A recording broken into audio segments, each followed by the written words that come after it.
In a small, forgotten village, there lived a boy named Zain. Born into poverty, he had little to call his own.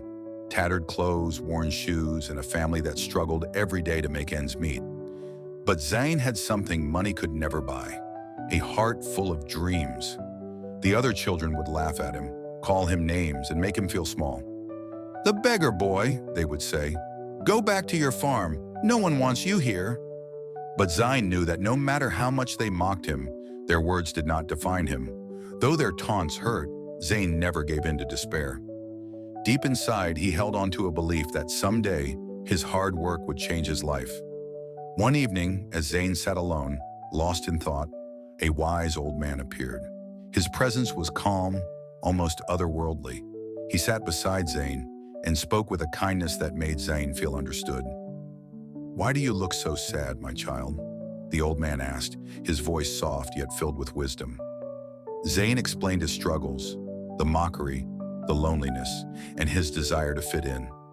"It is not the clothes you wear or the wealth you have that makes you special," the old man said. "True worth is found in the strength of your heart, in the goodness of your soul.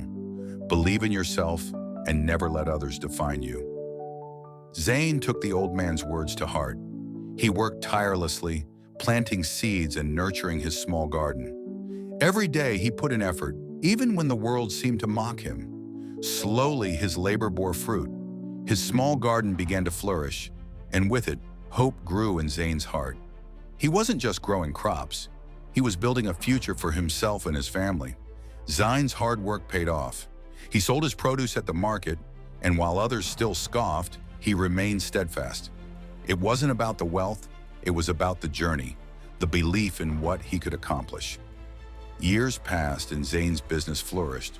The boy who had once been mocked for his poverty now stood as a symbol of hard work and determination.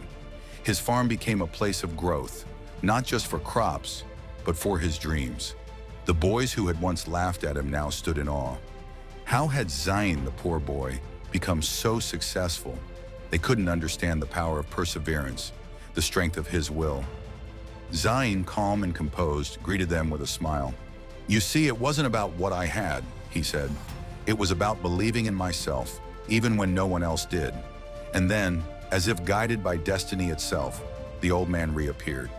His presence filled the air with a quiet power. He spoke once again, not just to Zain, but to all who stood before him. "Greatness is not found in the things you accumulate," the old man said, his voice echoing in the hearts of all who listened. "It is found in the strength of your heart, the purity of your soul, and the faith that carries you through." Zain, now a man of wisdom, turned to the boys who had once mocked him. "You can be anything you want," he said, "as long as you believe in the goodness within you. Don't let anyone define you by what you have or what you lack.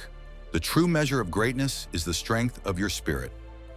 The boys, once arrogant and dismissive, now walked away, their heads filled with new thoughts.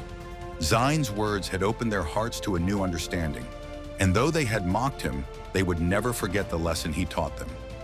Zain's journey was one of perseverance, faith, and growth. He showed the world that true greatness lies not in the wealth you accumulate, but in the strength of your heart, the goodness of your soul, and the faith you hold in yourself. And his story would inspire generations to come.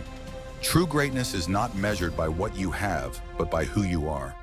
It lies in the choices you make, the strength you find within, and the belief that anything is possible if you hold fast to your dreams.